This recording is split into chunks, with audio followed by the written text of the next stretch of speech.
Hi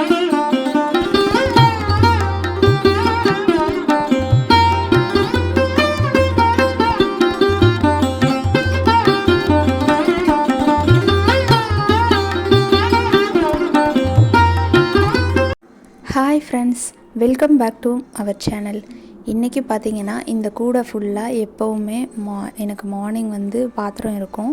கழுவி வச்சுருக்க பாத்திரங்க தான் எல்லாமே. ஆல்ரெடி நேற்று ஃபுல்லாக நான் என்னென்ன பாத்திரம் யூஸ் பண்ணேனோ அது எல்லாமே வந்து கழுவி இந்த கூடைக்குள்ளே தான் நான் போட்டு வச்சுருப்பேன்.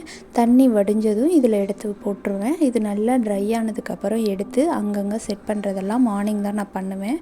ஒரு நாள் ஃபுல்லாக நான் யூஸ் பண்ணுற பாத்திரத்தெல்லாம் வந்து அப்பப்போ கழுவி ஒரு சின்ன கூடையில் போட்டு வச்சுருப்பேன். தண்ணி வடிஞ்சதும் இந்த கூடையில் மாற்றிடுவேன். இது அப்படியே ஃபுல்லாக அப்படியே கிடக்கும். நல்லா காஞ்சதுக்கப்புறம் எடுத்து தான் நான் வந்து அங்கங்கே வைக்கிறதெல்லாம் வைப்பேன். ஏன் அப்படின்னா, இதுக்கு நாங்கள் வந்து வாடகை வீட்டில் தான் இருக்கோம். இதுக்கு முன்னாடி கபோர்டு ஒர்க் இருந்த ஒரு கிச்சன், அந்த வீட்டில் தான் நாங்கள் குடியிருந்தோம். கிச்சன் ஃபுல்லாக கபோர்ட்ஸ் இருக்கும். க்ளோஸ் பண்ணி வைக்கிறதுனால நல்லா ட்ரை ஆனதும் தான் எடுத்து வச்சு அப்படியே எனக்கு பழகிருச்சு. ஒரு 5 இயர்ஸ் அதே மாதிரி தொடர்ந்து நாங்கள் ஃபாலோ பண்ணதுனால பழகிருச்சா, அதனால் அதே நான் ஃபாலோ பண்ணிகிட்டு இருந்தேன். இப்போ வந்து ஓப்பன் கிச்சனாக இருக்குது. அந்த வீட்டில் நான் என்ன பண்ணேனோ அதே விஷயத்தை இங்கேயும் நான் ஃபாலோ பண்ணுறதுனால எனக்கு வந்து இது ஒரு பெரிய விஷயமாக தெரிஞ்சுக்கலைன்னா ஆல்ரெடி ஃபாலோ பண்ண ஒரு விஷயங்கிறதுனால இந்த ஒர்க்கை முடித்ததுக்கப்புறம் நான் வந்து பிரேக்ஃபாஸ்ட் ரெடி பண்ணணும். பிரேக்ஃபாஸ்ட் வந்து பார்த்திங்கன்னா இன்றைக்கி எனக்கு ரொம்ப பிடிச்ச ஒரு சூப்பர்பான சட்னி தான் பண்ண போகிறேன். எனக்கு ரொம்ப பிடிக்கும் அந்த சட்னி. நல்ல ஃப்ளேவரபுளாக சூப்பராக இருக்கும். ஹஸ்பண்ட் பார்த்திங்கன்னா உழவர் சந்தையில் போயிட்டு வெஜிடபிள்ஸ் வாங்கிட்டு வந்திருந்தாங்க. உழவர் சந்தையில் வாங்குறது பார்த்திங்கன்னா ரொம்ப ஃப்ரெஷ்ஷாக இருக்கும் அந்த வெஜிடபிள்ஸு. நேரடியாக விவசாயிகள்கிட்டருந்து அன்னைக்கு அறுவடை பண்ண வெஜிடபிள்ஸ் தான் அவங்க வந்து உழவர் சந்தையில் வச்சுருப்பாங்க. உழவர் சந்தை வந்து டெய்லி ரெகுலராக இருக்கும். விவசாயிகள் வந்து அவங்க தோட்டத்தில் இருக்கிற வெஜிடபிள்ஸை அன்றைக்கே கொண்டு வந்து விற்பாங்க. அப்போ வந்து நமக்கு ரொம்ப ஃப்ரெஷ்ஷாக கிடைக்கிறதுனால, எக்ஸாம்பிளுக்கு ஒரு வெஜிடபிள் வாங்குகிறோம், அது எந்த வெஜிடபிளாக இருந்தால் கூட அது வந்து நமக்கு ஒரு 4 டேஸ் இல்லை 5 டேஸ் ஃப்ரிட்ஜில் வச்சு நம்ம யூஸ் பண்ணுவோம். 5 டேஸ் கழித்து யூஸ் பண்ணுறோன்னா கூட அந்த வெஜிடபிள் வந்து ஒரு மாதிரி காஞ்சு சுருங்கிலாம் போயிடும். ஆனால் உழவர் சந்தையில் வாங்குகிறோன்னா நார்மலாக 4 டேஸ் வருதுன்னா ஒரு 10 டேஸ்க்காவது நம்ம வந்து ஸ்டோர் பண்ணி யூஸ் பண்ண முடியும். அதுக்காக வந்து ரொம்பவும் ஸ்டோர் பண்ணி தம் பண்ணிலாம் வைக்க மாட்டேன். ஒரு எக்ஸாம்பிளுக்கு சொல்கிறேன். நமக்கு ஃப்ரெஷ்ஷாக கிடைக்கிது அப்படின்னா நமக்கு சௌரியம் தானே, அதனால் சொல்கிறேன். இந்த வெஜிடபிள்ஸ் எல்லாம் வாங்கிட்டு வரது பெருசில்லை. இதெல்லாம் எடுத்து வாஷ் பண்ணி ஃப்ரிட்ஜில் நம்ம ஸ்டோர் பண்ணணும். வாஷ் பண்ணி ஸ்டோர் பண்ணுறது வந்து ஏர் சர்க்குலேஷன் வந்து ஃப்ரிட்ஜில் வந்து உள்ளேயே சர்க்குலேட் ஆகிட்டே இருக்கிறதுனால நம்ம நல்லா கழுவிட்டு வச்சா தான் அது ஹைஜீனிக். அதனால் ஃபுல்லாக வாஷ் பண்ணி வச்சுட்டு அதெல்லாம் தண்ணி வடிஞ்சு ட்ரை ஆனதுக்கப்புறம் துணியில் துடைச்சி அதை வந்து ஃப்ரிட்ஜில் எடுத்து நான் வைப்பேன். இந்த மாதிரி பண்ணணும். இதுக்கு நடுவில் வந்து ஒரு எம்மையான சட்னி டிஷ் நம்ம பார்க்கலாம்.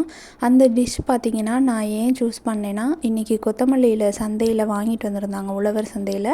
இந்த கொத்தமல்லியில் கட்டு பார்த்துருப்பீங்க. இந்த கட்டு வந்து வெறும் 20 ரூபா தான். ஆனால் அவ்வளோ இருக்குது பாருங்கள். ஆனால் இங்கே எங்கள் வீட்டு பக்கத்தில் இருக்க மளிகை கடையிலலாம் பார்த்திங்கன்னா கொஞ்சோண்டு தான் இருக்கும். 10 ரூபா 5 ரூபாய்க்கு வந்து ரொம்ப கொஞ்சமாக கொடுப்பாங்க. அதெல்லாம் வந்து 20 ரூபாய்க்கு இவ்வளோ பெரிய கட்டு, கீரை கட்டு மாதிரி பெரிய கட்டாக இருக்குது பாருங்கள். அதனால் நிறைய கொத்தமல்லி தழை இருக்கவும் நான் இந்த சட்னியை சூஸ் பண்ணியிருக்கேன். இந்த சட்னி செய்ய தேவையான பொருளெல்லாம் கட் பண்ணி வச்சுருக்கேன் பாருங்கள். வெங்காயம், வரமிளகா, கருவேப்பிலை, தக்காளி இதெல்லாமே கழுவிட்டு கட் பண்ணி எடுத்து வச்சுருக்கேன். இப்போ தாளிச்சிடலாம். இந்த சட்னிக்கு வந்து மெயினான இன்க்ரீடியன்ட் பார்த்திங்கன்னா இந்த கொத்தமல்லி இலை தான். கொத்தமல்லி இலையை வந்து நிறைய போட்டு நல்ல வாசனையாக சூப்பராக இருக்கும் இந்த சட்னி. நான் எவ்வளோ கொத்தமல்லி தழை யூஸ் பண்ணுறேன்னு பாருங்கள்.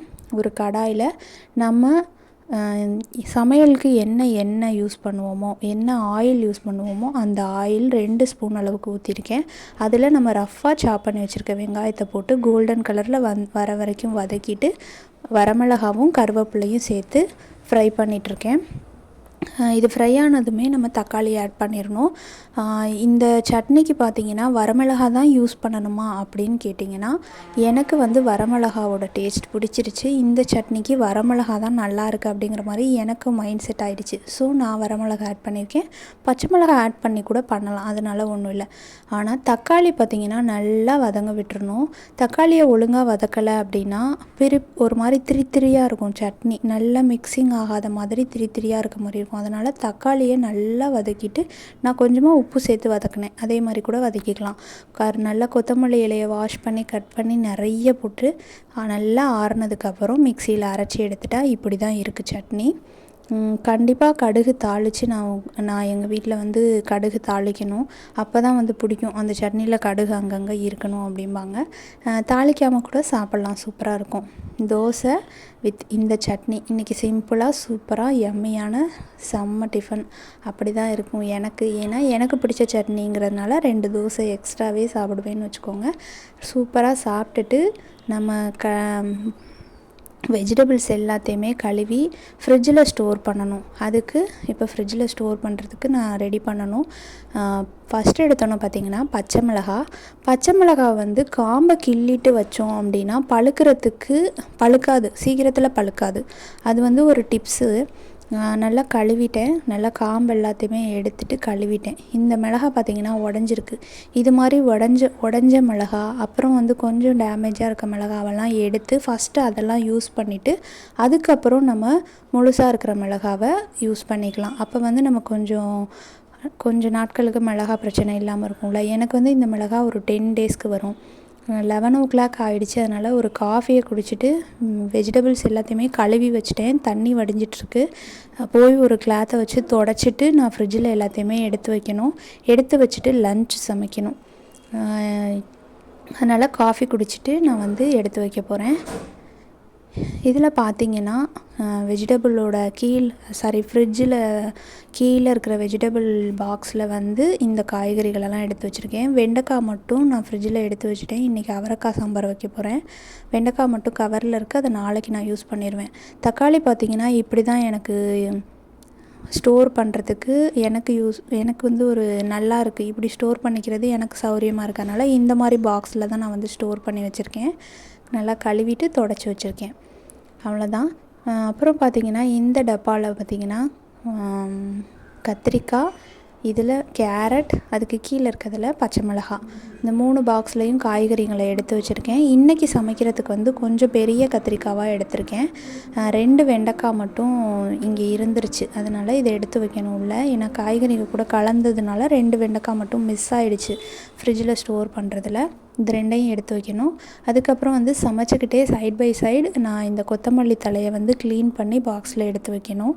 கொத்தமல்லி இலையை மட்டும் நான் கழுவ மாட்டேன், பாக்ஸில் எடுத்து வைப்பேன். கூடவே சமையல் வேலையும் நான் முடிச்சிட்டேன். என்ன சமையல்னு பார்த்தீங்கன்னா இன்றைக்கி அவரைக்காய் சாம்பார் பார்த்திங்கன்னா ஆல்ரெடி நான் ஒரு வீடியோ போட்டிருக்கேன். சீக்கிரத்தில் இனி வரப்போகிற வீடியோங்களில் நான் வந்து அவரைக்காய் சாம்பார் வந்து 15 minutesல சாம்பார் ரெடி பண்ணுற ஒரு சேலஞ்சிக் வீடியோ தான் நான் பண்ணணும் அப்படின்னு நான் நினைக்கிறேன். ஏன்னா சாம்பார் வந்து ரொம்ப யம்மியாக 15 minutesல டக்குன்னு ரெடி பண்ணிடலாம். கத்திரிக்காய் வந்து மசாலா சேர்த்து மசாலா கத்திரிக்காய் மாதிரி நான் பண்ணியிருக்கேன். இது வந்து எண்ணெய் கத்திரிக்காய் கிடையாது, மசாலா ஆட் பண்ணி நான் பண்ணியிருக்கேன். அதுக்கப்புறம் அப்பளம் பொரிச்சிருக்கேன். தயிர், ரசம் இருக்குது. அவ்வளோதான். நம்ம இந்த மாதிரி சிம்பிள் சமையலாக இருந்தால் கூட அந்த சமையலை வந்து பரிமாறுவோம் இல்லையா, அந்த மாதிரி பரிமாறும் போது நம்ம ரொம்ப சூப்பராக பார்க்கும்போதே அட்ராக்டிவாக பரிமாறணும். சாப்பிட்றதுக்கு அந்த பிளேட்டிங்கை பார்க்கும் போதே சாப்பிட்றதுக்கு ஆர்வம் வரணும் ஆப்போசிட்டில் இருக்கவங்களுக்கு. அந்த மாதிரி பண்ணுறது எனக்கு ரொம்ப பிடிக்கும். அதனால் எனக்கு ஒரு பிளேட்டிங் பண்ணுறதுலாம் வந்து எனக்கு ரொம்ப ஹாப்பியாக நான் வந்து பண்ணுவேன்.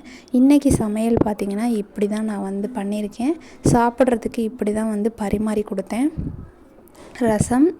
சாம்பார், ரசம், தயிர், நல்லா கெட்டியான தயிர் இருக்குது. அப்புறம் உப்பு, ஊறுகாய் இருக்குது. அவ்வளோதான்.